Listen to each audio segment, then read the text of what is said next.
and welcome to a special edition of the Her Hoop Stats podcast. We are doing something a little bit different today.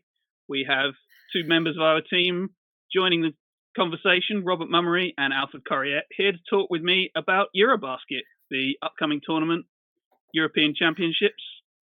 I'll start off by trying to explain the basics of the tournament. It starts on Wednesday. It runs for 12 days. So you don't have to worry about your WNBA players being away for months. It's a pretty brief, pretty sort of intense. Can play 6 games if you go all the way into the knockout stages. There are 16 national teams involved from Europe. There have already been qualifying stages that took place over multiple windows over the last 2 years. The 16 teams are split into 4 groups. Each team plays the other teams in their group once. Top 2 go through from each group into quarterfinals, then semifinals, then a final. It starts on Wednesday and would finish the weekend following the weekend after that, if that makes sense.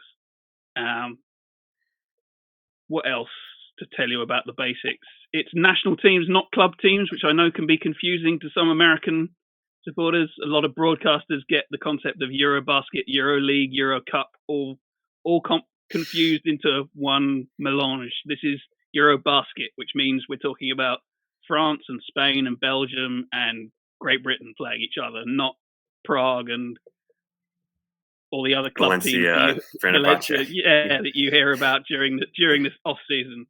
So what else? Any other basics, guys?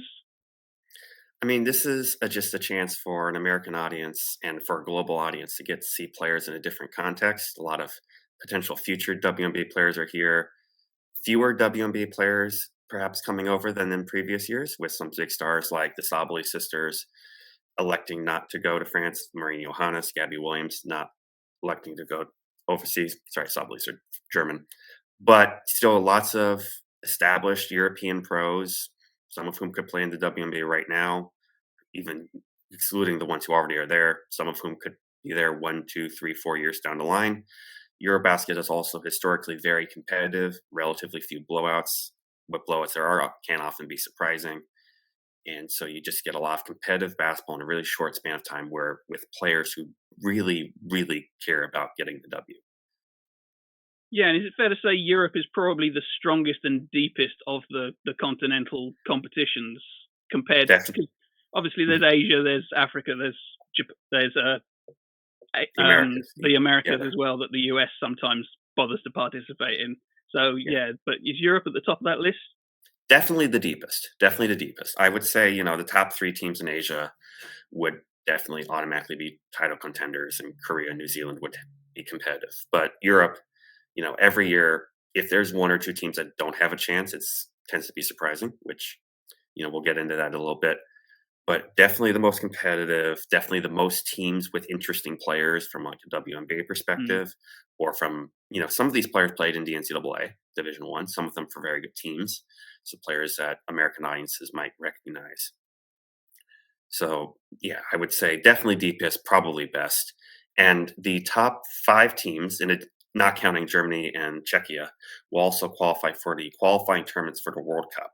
So the World Cup will be held in Germany next year with 16 teams. In February, there will be qualifying tournaments with 24 teams. And so the top 5 teams, excluding Germany and Czechia, will be qualifying for that.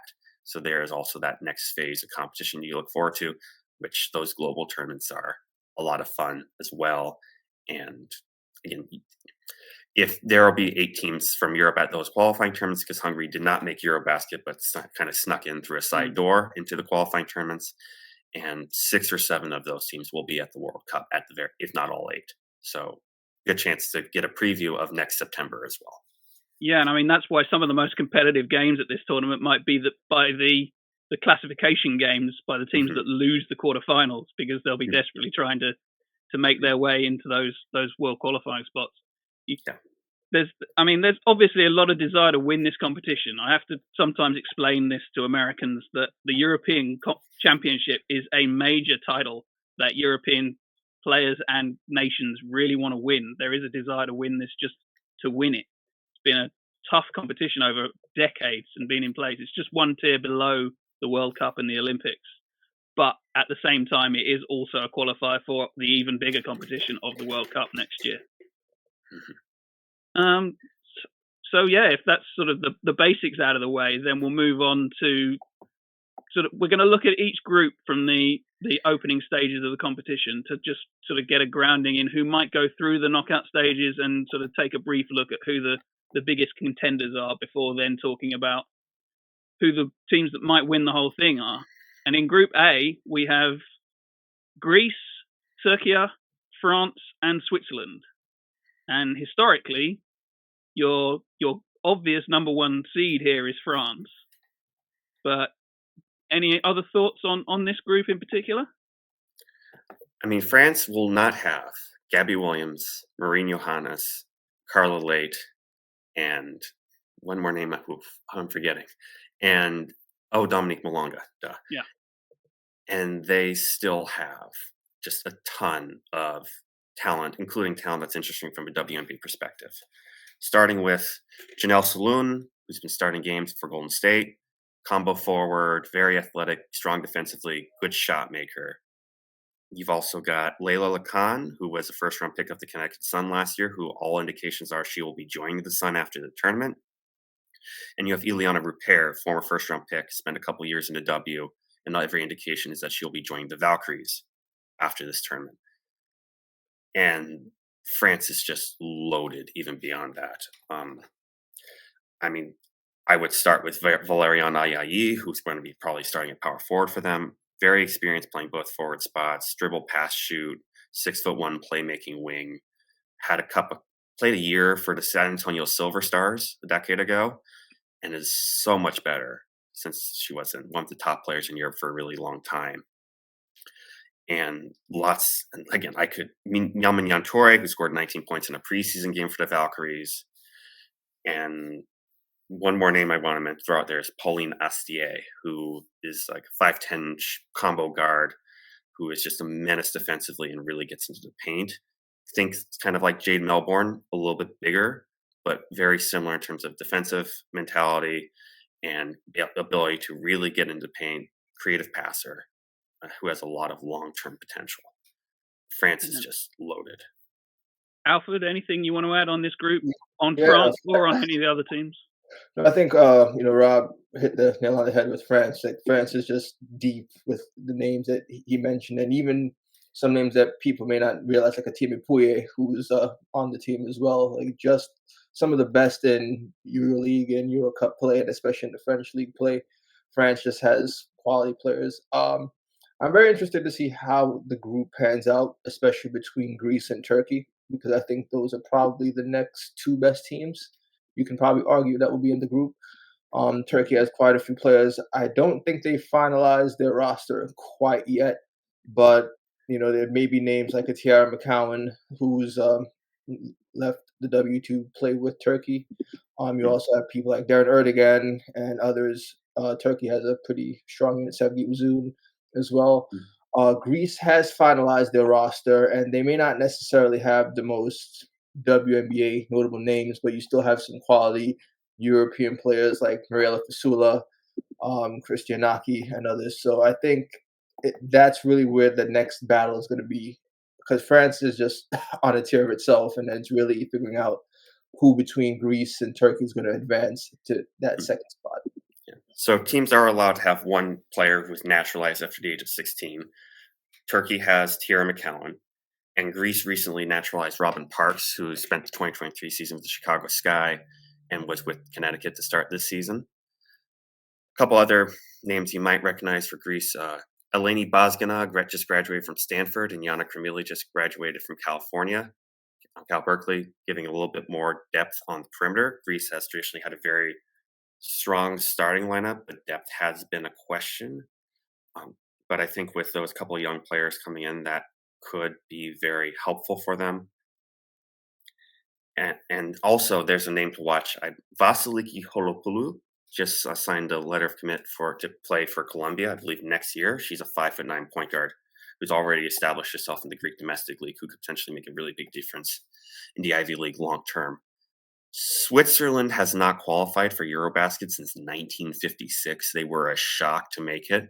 They basically made it on point difference, as finishing second in a relatively weak qualifying group. And so I see very little path for Switzerland to make it out of the group. It really is the Greece-Turkey game is going to be the decider. And the big question is, with Turkey figuring out exactly who makes the team and how that plays out. But a player to watch for Turkey besides Cohen and Sevgi Uzun is, I think, Elif Bayram. She's maybe not going to start for them, but she's a really athletic combo forward who can make plays off the dribble, good defensively. Just not a three-point shooter, but she's a player who long-term I'm very interested in, especially if she does eventually adopt a three-point shot.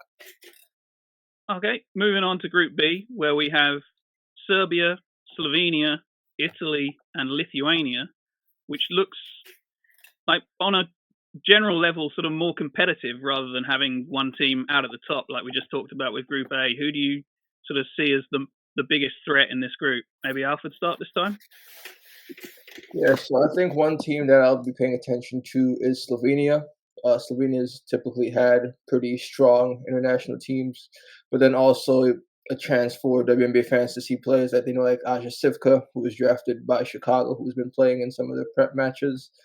In terms of other teams in the fold, Serbia is going to be interesting because they have just tons of players. They've also been pretty strong.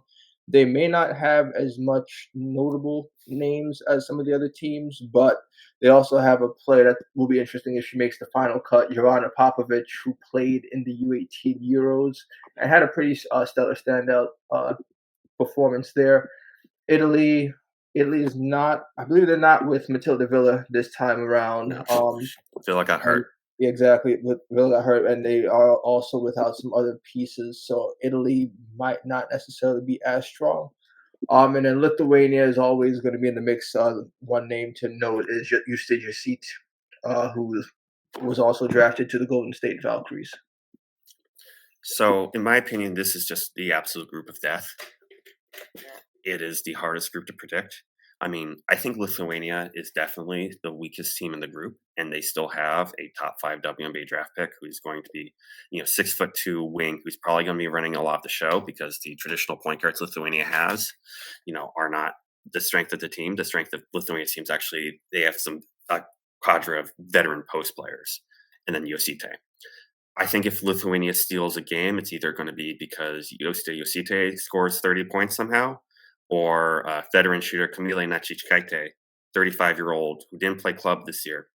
But she shot 41% from three last year when she last played on like 11 attempts per 40. If she can go like 6 for 10 from three, she could really make a difference. Italy has traditionally been the Cecilia Zandalicini show.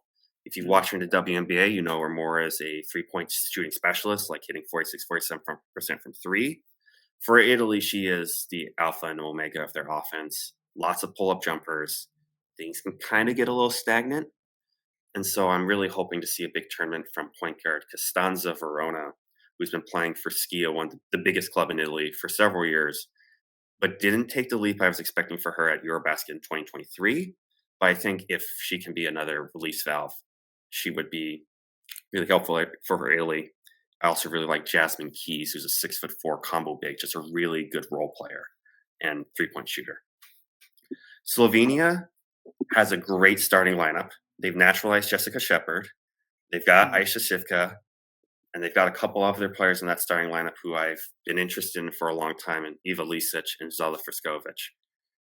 But they have very little depth historically. In Serbia, they've also have an aging core that's kind of dropped off the national team fold. And so they're going to bring in, no matter what version of their roster, they're going to have a couple of teenagers who just have very little professional experience, or certainly high-level professional experience. So a lot's going to be on the shoulders of Yvonne Anderson, who did play a couple stints she had a chance in 2022 or 2023 with the Connecticut Sun. And then she was in training camp this year, got a protected contract, but didn't make the team. A lot, even more than usual, is going to be on Yvonne Anderson's shoulders to carry Serbia. I have no idea who to predict who to win. I think Lithuania has the weakest chance, but any of the other three, I could see it go any combination. Yeah, I mean, Serbia won EuroBasket 4 years ago, but there has been so much turnover, so many players have retired since then or have moved on from the squad that it would be a shock if they were that competitive this time. But they do tend to they tend to win games, even if you sort of look at the squad and think, where is it going to come from? How are they going to pull this off? They tend to stay competitive and keep being competitive. So I wouldn't be surprised if they're in this. And I watched Slovenia last week without Shepard, admittedly, because she hadn't arrived, and wasn't wildly impressed. Basically, they're better. They're improved definitely from 2 years ago when they hosted it, because this team's grown up and Sivka's getting more talented. But yeah, I don't know if that squad's ready yet. Serbia losing in both qualifying and in a prep match to Portugal specifically is a really discouraging sign from them. It's a real red flag that this might not be the strongest Serbia team we've seen, and they could crash out of the tournament, surprisingly. Yeah, so I think Slovenia is the consensus, I would think, of the top, based on what you said, right? I mean, again, they've got the most interesting long-term talent with Shivka from a WNBA's perspective of somebody who's going to play, but also has this ample room to grow. Mm-hmm. Again, the big question is, who on their bench can really take a leap? Again, they've got a great starting five, and they have and Leah Barthelme is probably going to make the team, who just committed to Maryland. She's another example of like one of the young players, not the only one, but who needs to step up and really show that they can make an impact in a competitive game. Yeah, I think Barthelme, if she does make the team, that's going to be big for them, because especially she was a player that a lot of mock drafts had her as a possible international selection. So that is definitely a player that can play at the high level. And she started in qualifier matches, but some of those were before Teja Oblak, who had returned from injury. And Oblak has been just a foundational piece for Slovenia as a combo guard who can make plays and has a bit of size. Yeah, it's going to be an interesting group, that just because everyone could theoretically beat everyone else.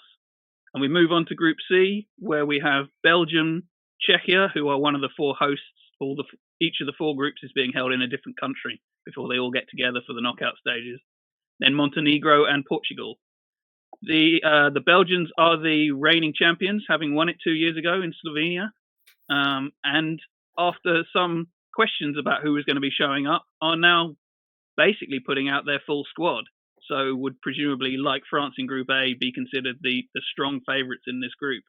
But then the rest of it, how do you see the rest of this group playing out? I think Czechia is the clear number 2 team. Portugal has never qualified for EuroBasket before, and they've built a team on the defensive end, and they have shown some talent, but it's just a lot of their best players are playing in second divisions around the world or in Portugal, which remains a really weak league. So it's hard to get a great gauge for how they're going to do. I will say Ines Vieira from Utah, pure point guard, very good college starter, did not make the team and did not even appear particularly close to making the team. So the fact that an established NCAA player was not at the standard maybe is a positive sign. Also beating Serbia a couple of times both in a competitive match and in a tune-up, playing Spain close. They may have a little bit more bounce to them. But Czechia, they are very long. They have their post rotation fully healthy for the first time at a major tournament in a while, led by former Sparks draft pick Julia Rysingerova. They have a decent core of shooting, and they have a couple other players to watch for the future. A 6-foot-tall point guard named Eliska Hamzova, who just has real good size for the point guard position, likes to drive. And then former Illinois and UNC shooting specialist Petra Holoshinska, who can really catch fire from deep. Has some more questions inside the arc, but just very high volume 3-point shooter, lots of different kinds of looks. Hits them at 38, 39%. So they've got good weapons. And Montenegro, they're missing Natasha Mack, who was their naturalized player at 2023 when they were led to the quarterfinals.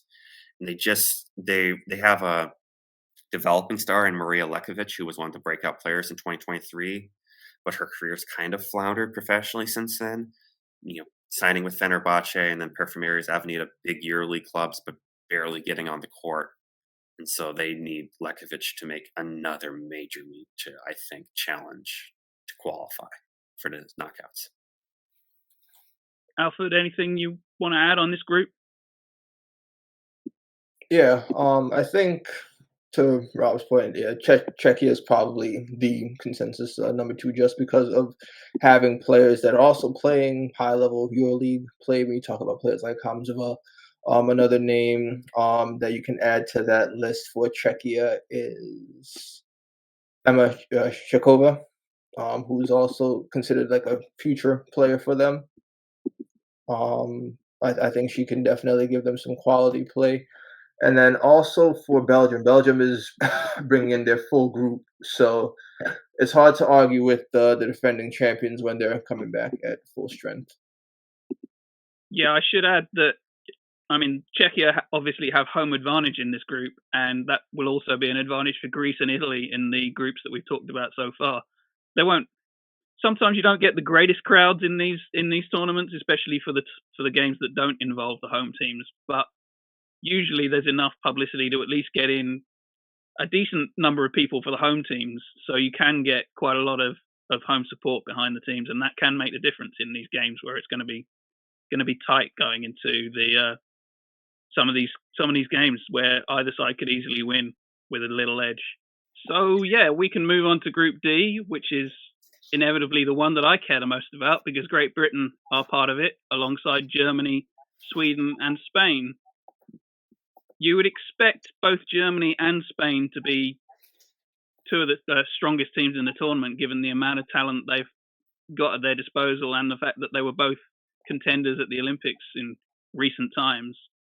But both are missing a lot of players, and there's been a lot of turnover. And so, yeah, what do you think might happen in this group? You got any ideas?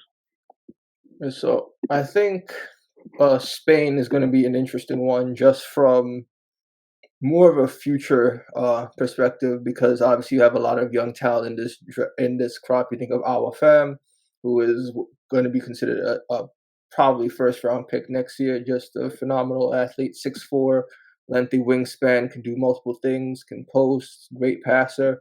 Has also worked on her jump shot, which is pretty fluid, for a player her size. You also have Iana Martin, who also would be in that same class. Definitely a guard to watch, just great in the pick and roll and can do multiple things on the floor. You also have another young guard in Elena Buenavida in the mix. But then you also have some players like Raquel Carrera, who's also cemented herself as one of the top young players in Europe. So Spain's going to be interesting from that end. Germany, obviously missing the Sabli sisters in Niara and Satu. But they also have Leonie Fibic going over. They have Luisa Gasol-Soder going over. They also have another player that some may not be familiar with, but Frida Buhner, who's also has kind of started developing and finding her own. She played in the Olympics, 6'1" player, played for Florida, and has just worked on her craft overseas. Great Britain, I know, Richard, if you want to elaborate more on Great Britain's team, I'll swing it over to you. Great Britain are based largely around Holly Winterburn, who was signed by Atlanta this year. You may have seen her briefly when she was at University of Oregon. She didn't stay there very long, turned pro instead. And between her and Temi Fagbenle, who still hadn't left Golden State at last I checked, but is expected to join Great Britain, at least according to everything that our organization has been putting out.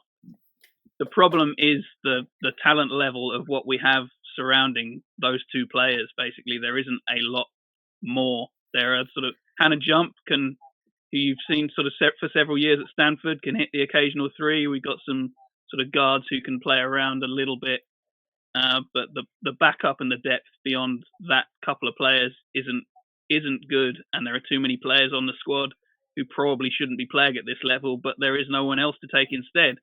So that's unfortunately where we are. And we are going to be relying on Temi Fagbenle showing up and being very, very good, basically. Robert, you want to add anything on this group? Sure. For first of all, with Great Britain, I do think that a potentially very impactful addition to Great Britain is former Columbia point guard Kitty Henderson. Yep. I haven't really seen it, at least from the box scores, and I know, Richard, you've watched the preliminary games, but Winterburn had a pretty rough EuroBasket in 2023. In my personal opinion, it was just because she had way too much responsibility as the team's only real point guard. But Winterburn is a fantastic secondary playmaker who makes quick decisions off the catch. And Henderson, maybe being able to absorb more of those on-ball touches, could really be a force multiplier for Great Britain, for Winterburn specifically. So that's something I'm very keen on monitoring, especially because Henderson has been starting in the prep games. I think that Sweden, player to watch for them is Clara Lundqvist, whose rights are held by the Phoenix Mercury after signing with the Washington Mystics as a UDFA a few years ago. 5'8" attacking guard, likes to get into paint, does not afraid to challenge rim protectors. Not the strongest shooter, but if she can be a playmaker and a scorer for Sweden, puncture defenses, that could be very interesting. Sweden also has Tilda Trigger, who worked her way into North Carolina State's starting lineup over the course of her freshman season as a 6'5", 6'6" center who has flashed outside three-point shooting range. For Spain, I absolutely agree on Fam and Martin being really high-level prospects. I actually think, but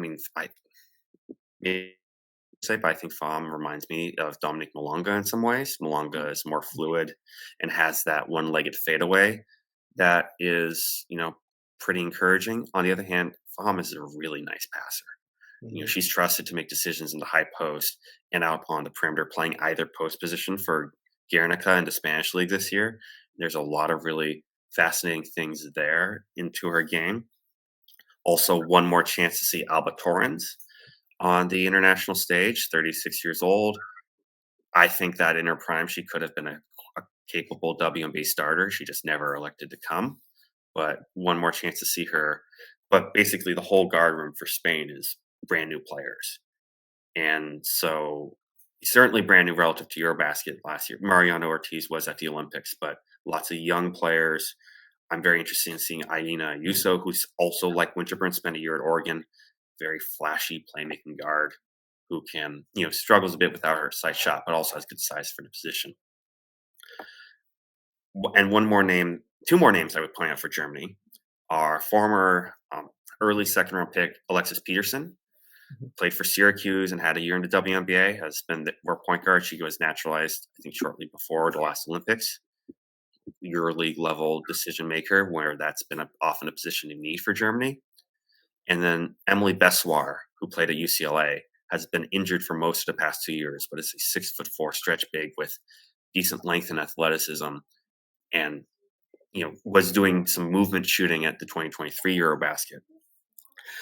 Germany has been kind of a chameleon the last few years. In 2023, they didn't have the Sabally sisters, but they just had this abundant supply of power forwards and centers, led by Marie Gulic, who just had a ton of size and just led the tournament in blocks, committed a lot of turnovers, but made up for the lack of spacing by just making everyone a movement shooter.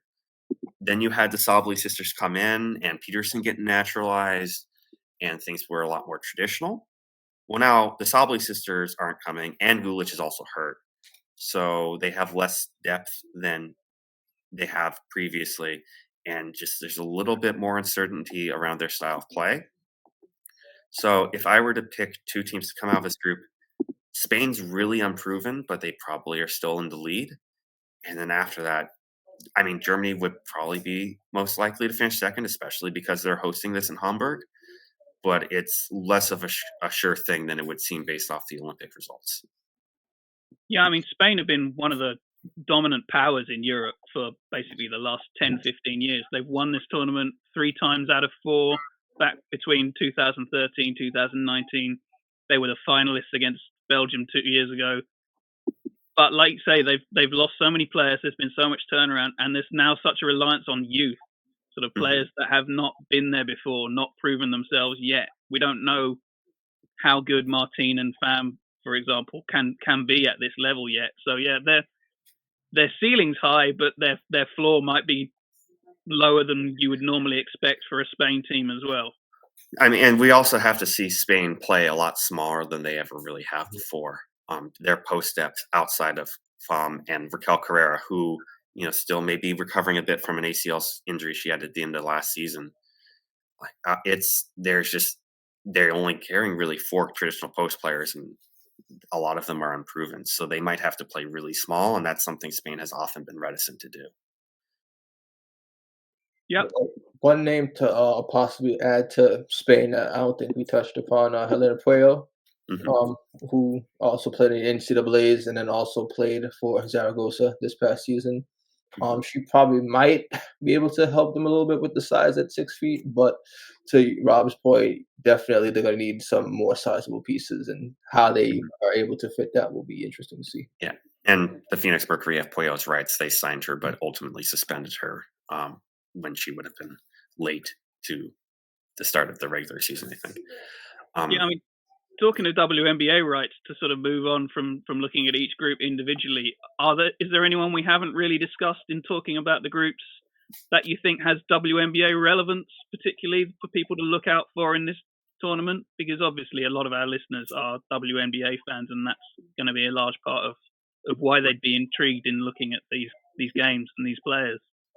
Yeah, I think for like a draft perspective, FAM and Martine are definitely the ones to look out for. I think this would be a good chance for WNBA fans to see what they can do early, ahead of collegiate season, ahead of European season, but also how they play against W caliber players also. I think in terms of other potential players floating out there that could possibly be in the WNBA fold in the future, Robert talked about Pauline Astier, who I think is definitely a quality player to look out for. She herself, however, has said that right now she's not particularly looking at the W, but just to keep her on the radar for future years in case she ever turns around on that decision. I mean, the silly answer is anyone who gets serious minutes for France is always interesting. It's just they have such a tremendous depth of talent. They have a strong domestic league where there's very few blowouts, so lots of very competitive games, lots of domestic talent getting consistently developed, fewer WNBA stars. So just that like every team in France has several French players who are competitive at that level, and that is a great sort of testing ground for WNBA level talent, just to develop.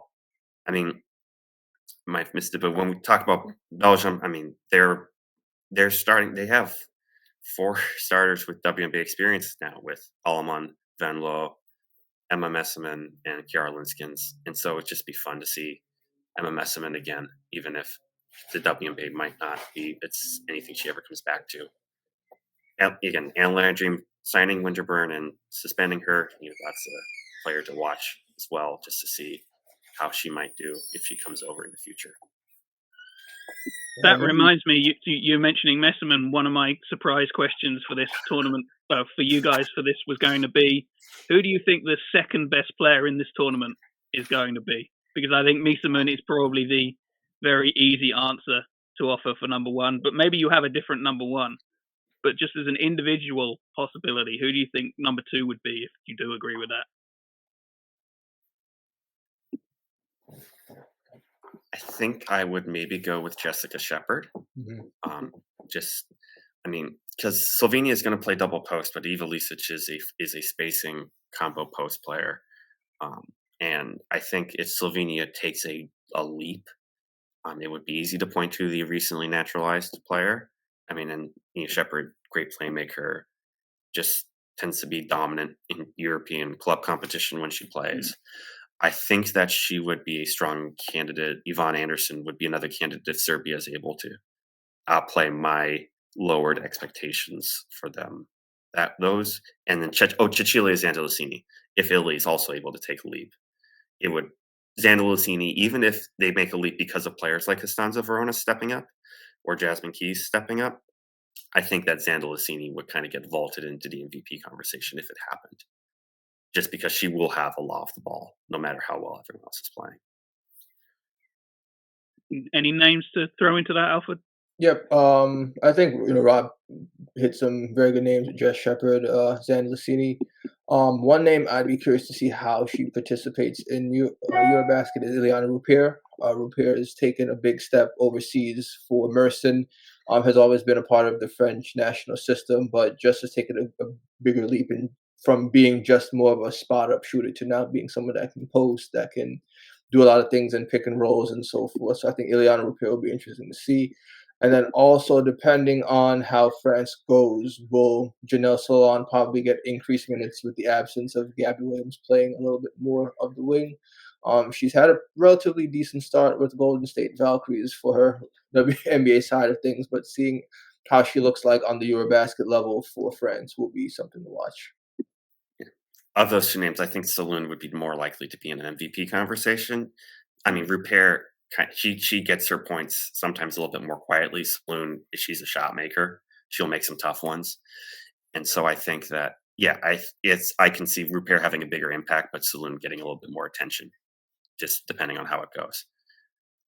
And then to move on from players to teams, we've already obviously picked out who the favourites are considered to be. Who do you think is most likely to win this tournament? Who are your sort of dark horses to come out of nowhere and potentially jump into consideration? Either guy. I think that Belgium's half of the group is probably going to be a little bit easier than France's. I think they're the top two teams just based off of historical precedent. And, Belgium, it's the same squad it's been for years pretty much, just some variation on the edges.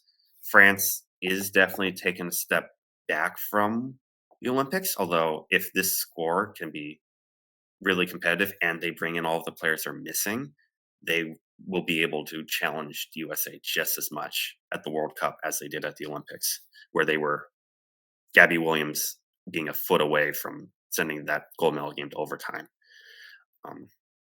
Dark horse, I'd probably have to go with Italy. I mean, Spain doesn't count as a dark horse, but just because if it all comes together, if they can get that sort of slightly more diversified playmaking, they have a lot of talent.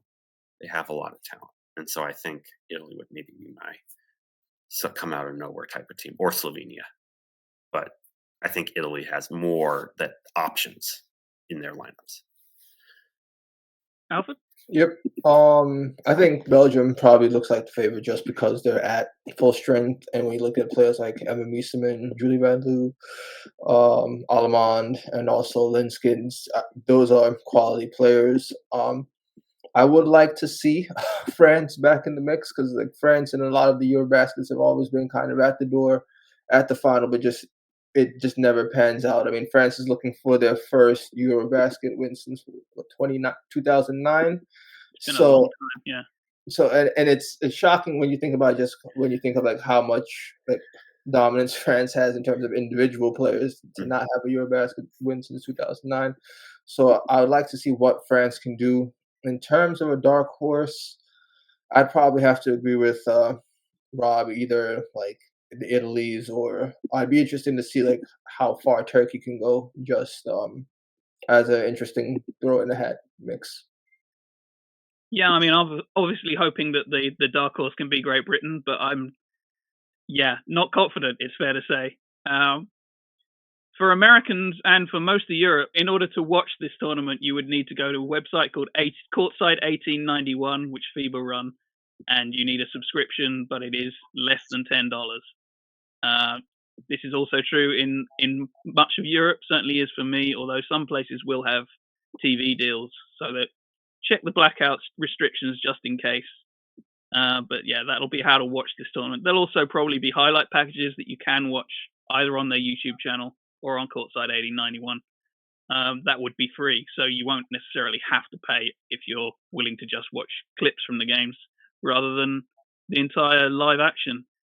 But I think that'll just about do it for our preview. I imagine we'll be talking about it during the competition, especially if something exciting happens, like Great Britain making a run and trying to win the whole thing.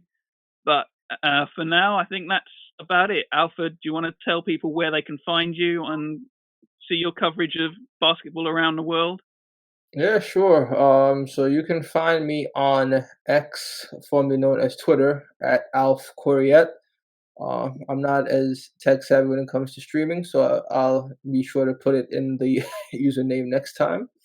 So yeah, Alf Corriette at X, and you can also find me at YouTube as well at the same username at ALFCORRIETTE. And I'm Richard Cohen 1 on X, or just Richard Cohen on Blue Sky. Be sure to follow all of our Her Hoop Stats accounts on various social media. There's also the newsletter that comes out every day, and at the website, which we would love you to visit and use, and ideally subscribe to if you want, at herhoopstats.com. But yep, that'll do it for today, and thank you for listening. Goodbye.